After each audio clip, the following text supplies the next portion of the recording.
አምላካችን እግዚአብሔር በዚህ በኦሪት ዘፍጥረት ምዕራፍ 1 ቁጥር 26 ላይ ሰውን በመልኩ እንደፈጠረ ሲናገር እግዚአብሔር ማለት ሰውን በመልካችን እንደ ምሳሌያችን እንፍጠር አለ።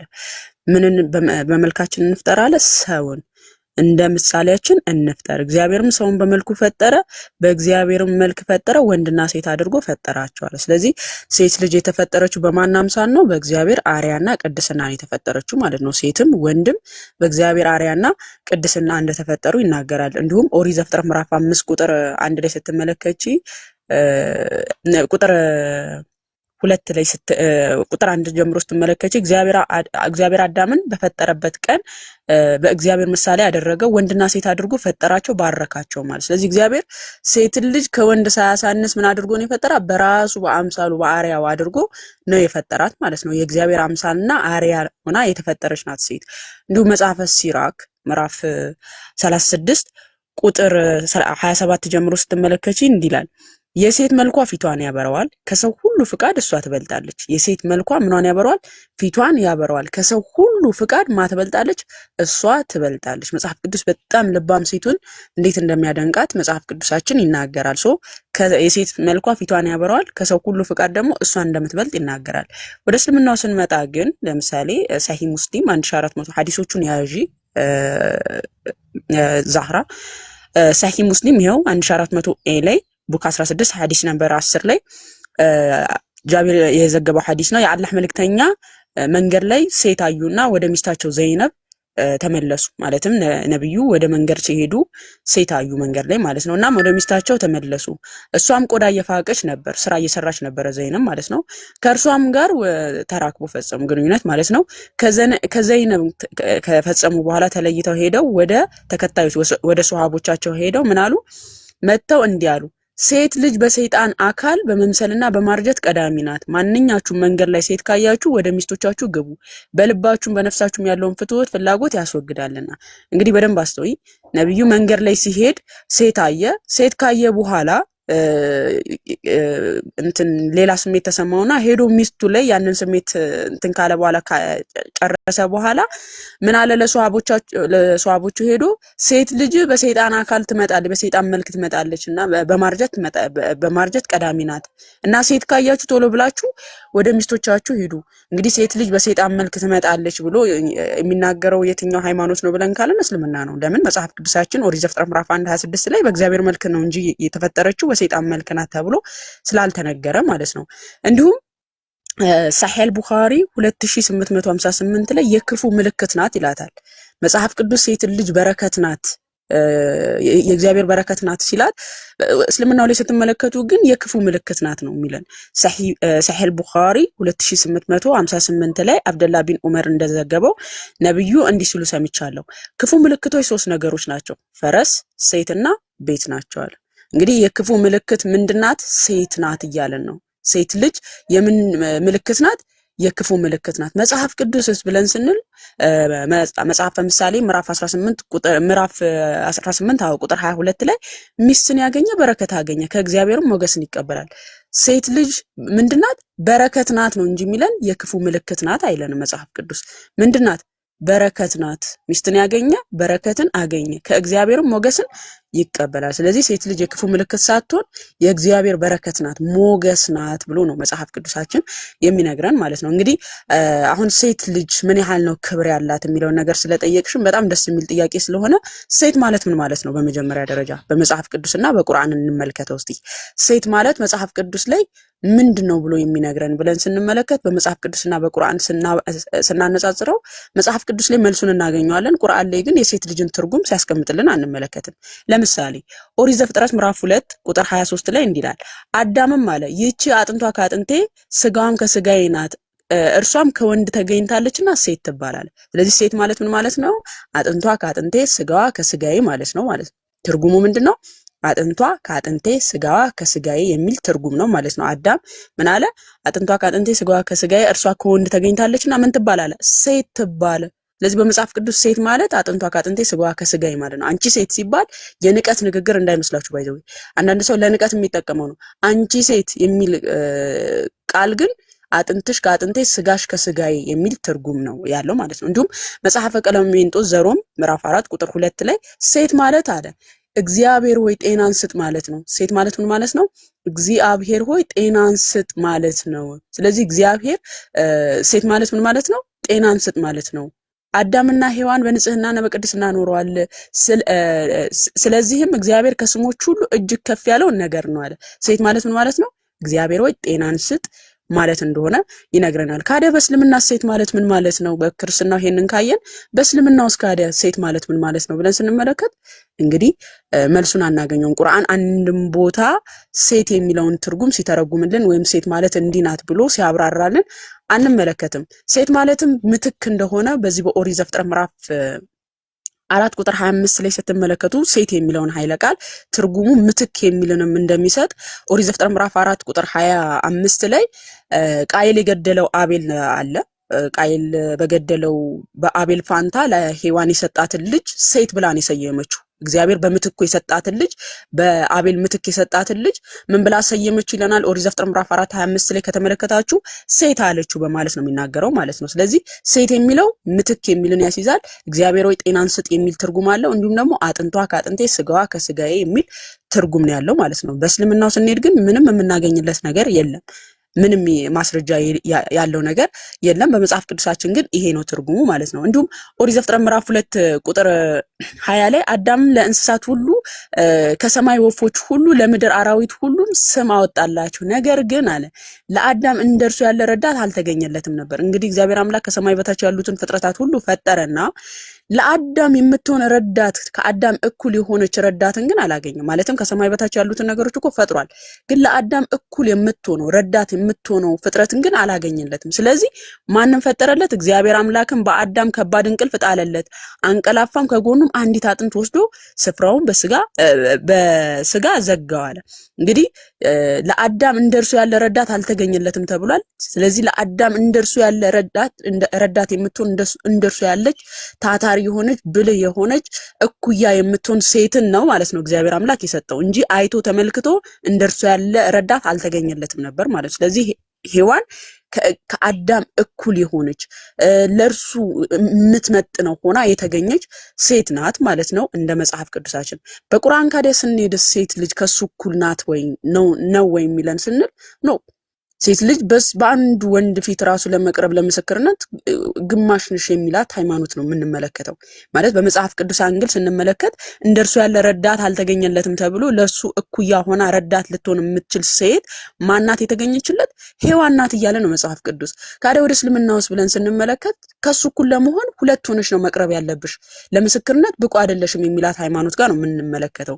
እንግዲህ ሱረቱል በቀራ የላሚቷ ምዕራፍ ማለት ነው 282ኛው አንቀጽ ላይ ስለ ሽያጭና ስለ ብድር የሚናገር በጣም ረጅም ስለሆነ ስለ ምስክሮች የሚናገርበትን ላሳያችሁ እዚህ ጋር።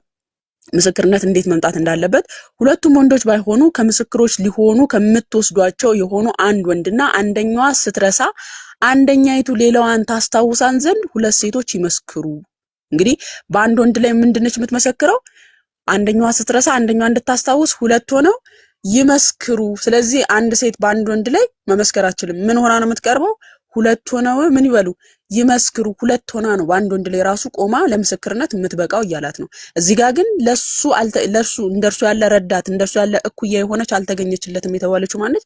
ሔዋን ነች። በእስልምና ውስጥ አይደለም እንደርሱ ያለ ረዳት እኩያ ሊላት ይቀርና በሱ ፊት ለመቆም ሁለት ሆነሽ ነው መገኘት ያለብሽ ይላታል። ይሄን ደግሞ ነብዩን በሐዲስ ላይ ሰሒህ ቡኻሪ 2658 ላይ አቡ ሰዒድ አልኩድሪ እንደዘገበው እንዲላል ነብዩ እንዲህ ብለዋል፣ የአንድ ሴት ምስክርነት የአንድ ወንድ ግማሽ ያህል እኩል አይደለምን?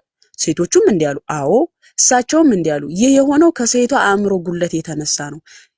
የአንድ ሴት ምስክርነት በአንድ ወንድ ላይ ግማሽ የሆነው ለምንድን ነው አለ ነብዩ?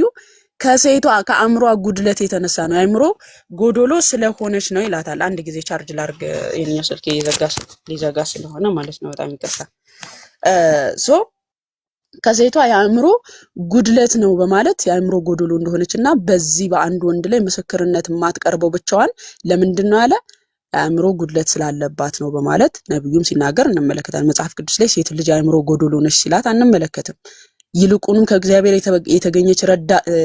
የተገኘች ረዳቱ እንደርሱ ያለ ረዳት አልተገኘለትም በማለት ለእርሱ እኩያ እንደሆነች ነው እንጂ የሚናገረው። እንዲሁም ሱናን አቢ ዳውድ 4679 ላይ አብደላ ቢን ዑመር የዘገበው ሐዲስ ነው። እንዲህ ይላል የአላህ መልእክተኛ እንዲህ አሉ እንደ ሴቶች የማሰብና የማገናዘብ ችግር ያለባቸው እንዲሁም በሃይማኖት ጉድለት ያለበትን አላየሁም። አንዲትም ሴት እንዲህ ብላ ጠየቀች፣ ምንድነው የማሰብ ችግራችን? በሃይማኖት ጉድለታችን። ነብዩም እንዲህ መለሱላት፣ የማገናዘብ ችግራችን የሁለት ሴቶች ምስክርነት የአንድ ወንድ ምስክርነት ነው። እንዲሁም በሃይማኖት ጉድለታችን ደግሞ በረመዳን ወቅት የወር አበባ ስለምታዩ ጥቂት ቀናቶችን ሳትጾሙና ሳትሰግዱ ስለምትቆዩ ነው።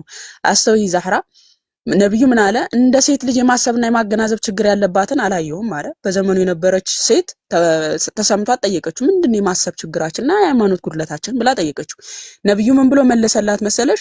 የማገናዘብ ችግራችሁ የሁለት ሴቶች ምስክርነት የአንድ ወንድ ምስክርነት ነው። ማለት አንድ ወንድ ላይ ለመቅረብ ሁለት ሆነሽ ነው መቅረብ ያለብሽ የማገናዘብ ችግር ስላለብሽ አላት። እንዲሁም የሃይማኖት ጉድለትሽ ደግሞ ምንድነው አላት? በረመዳን ጾም ወቅት ምን ስለማትይ የወር አበባ ስለምታይ ጥቂት ቀናቶችን ሳትጾሙና ሳትሰግዱ ስለምትቆዩ ነው። እንግዲህ ዛህራ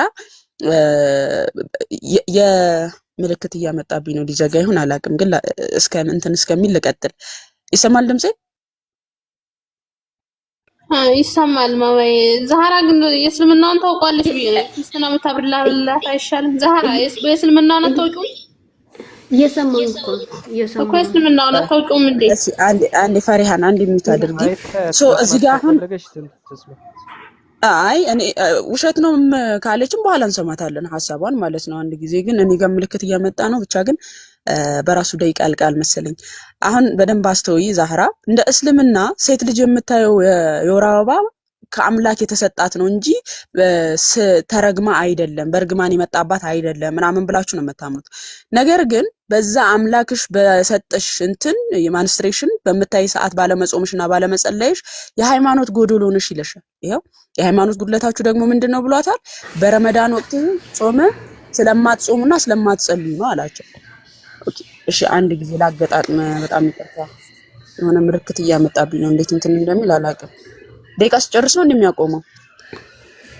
ገጣጥሚው እንደሆነ ገጣጥሚው ነው እንደዛ አይደል? እሺ በቃ ከታየ ችግር የለውም። እንትን እንላታለን። ይዘጋዋል ካለ በለዛ ኦኬ እሺ። ካለ የሚመሳሰለውን የሚመሳሰለው እንደዛ አይደለም ያመጣልኝ። ምንም ምልክት ቁጥር ነው ያመጣልኝ። ቁጥሩን እየቆጠረ ነው ደቂቃ ማለት ነው። ኮፒ ሊንክ አድርጉ ጋይስ። በቃ እንትን ልበልላት። እሺ አሁን ግሬንም እኔ እማራለሁ በውስጥ ምንም ችግር የለም። ታስተምሩኛላችሁ። አይ ችግር የለም።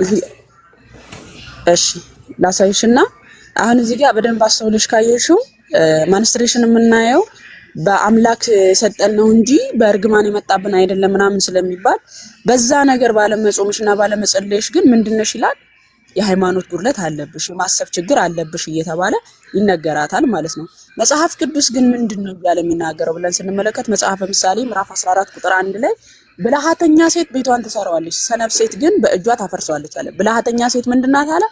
ቤቷን ትሰራለች። አይ ስለ ብልሃተኛ ሴት ስለ መልካም ሴቶች እንደ መጽሐፍ ቅዱስ እንደሚመሰክርላቸው ማለት ነው። ቤት የምትሰራ ብልህ የሆነች ቅን የሆነች ሴት እንደሆነች ይናገራል። እዚህ ጋር ግን አጠቃላይ እንደ ሴቶች ብሎ ነው የተናገረው ነብዩ። ሴቶችን በሙሉ ነው የማሰብ ችግር አለባችሁ በማለት የአይምሮ ጉድለት እንዳለባችሁ ያንዳንዱን ሁሉንም የሚናገረው ማለት ነው። መጽሐፍ ቅዱስ ግን ችግር ያለባቸው በጸባያቸው በባህሪያቸው አስቸጋሪ የሆኑ ሴቶችን እነሱ በተፈጥሯቸው ሆኖ ሳይሆን በባህሪያቸው ከጊዜ በኋላ የሚያመጡትን ባህሪያቸውን መጽሐፍ ቅዱስ ይናገራል። ለምሳሌ ጸበኛ ሴት ብሎ ሲናገራት ጸበኛ አድርጎ ፈጥሯት ሳይሆን በባህሪ ያመጣችው ከጊዜ በኋላ ያመጣችው ጸባዩ ነው እንጂ በባህሪ አይደለምና ምን አለ? ብልሃተኛ ሴት ቤቷን ትሰራዋለች በማለት መጽሐፍ ቅዱስ ይናገራል። እንዲሁም ደግሞ መጽሐፈ ምሳሌ ምዕራፍ 31 ቁጥር 10 ላይ ልባም ሴትም ማን ሊያገኛት ይችላል? ዋጋዋ ከቀይ ዕንቁ እጅግ ይበልጣል ይላል። አይሽ መልካም ሴት ማን ሊያገኛት ይችላል? ዋጋዋ በጣም የከበረ ነው። ዋጋዋ ከቀይ ዕንቁ እጅግ ይበልጣል። የባሏ ልብ ይታመንባታል፣ ምርኮም አይጎልበትም። እድሜዋን ሙሉ መልካም ታደርጋለች፣ ክፉም አታደርግም አየሽ መልካም የሆኑ ሴቶችን እንዴት እንደሚመሰክርላቸው መጽሐፍ ቅዱስ ምን ያህል ልባም ሴት የተወደደችና ክብርት የሆነች ሴት እንደሆነች ማለት ነው። እንዲሁ መጽሐፍ ምሳሌ ምዕራፍ 12 ቁጥር 4 ላይ ልባም ሴት ለባሏ ዘውድ ናት፣ አሳፋሪ ሴት ግን በአጥንት ውስጥ ልክ እንደ ቅንቅን ናት ይላል። አየሽ ልባም ሴት ለሱ ምንድናት? ዘውድ ናት፣ ንግስት ናት። አሳፋሪ ሴትስ እንደ ቅንቅን ናት። በቃ የማታስቀምጠው በነገር የማታስቀምጥ ከሆነ ቅንቅን እንደማያስቀምጠው ሁሉ አሳፋሪ ሴቶችም እንደዚሁ አያስቀምጡም ማለት ነው። ስለዚህ ባህሪያቸው እንደዚህ ነው የሚናገረው።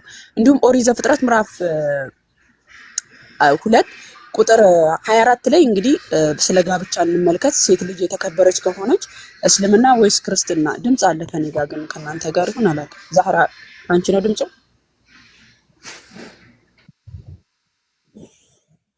ድምጽ ካንቺ ነው መሰለኝ። እና አሁን እዚህ ጋር ምንድነው ስለ ጋብቻ ነው መጽሐፍ ቅዱስ። እስቲ ሴት ልጅ በትዳር ውስጥ ስትቆይ ምን ያህል ክብር ይሰጣታል? የሙስሊም ሴትስ በትዳር ውስጥ ምን ያህል ክብር አላት የሚለውን እንመልከት። ኦሪት ዘፍጥረት ምዕራፍ 2 ቁጥር 24 ላይ እግዚአብሔር አምላክ አዳምና ሔዋን ከፈጠረ በኋላ ምን ብሏቸዋል? ስለዚህ ሰው አባቱና እናቱን ይተዋል፣ በሚስቱም ይጣበቃል፣ ሁለቱም አንድ ስጋ ይሆናሉ አለ። እንግዲህ ይሄ ትእዛዝ ለኛ ነው። አዳምና ሔዋን እናትና አባት ስለሌላቸው ማለት ነው። ስለዚህ ለኛ ነው የመጣው ትእዛዙ ምንድነው? ስለዚህ ሰው አባቱና እናቱን ይተዋል፣ በሚስቱም ይጣበቃል፣ ሁለቱ አራቱ አምስቱ አይደለም፣ ሁለቱ ባልና ሚስት ብቻ፣ አንድ ሴት አንድ ወንድ ማለት ነው። ሁለቱ አንድ ስጋ ይሆናሉ በማለት አንድ ባል አንዲት ሚስት እንደሆነ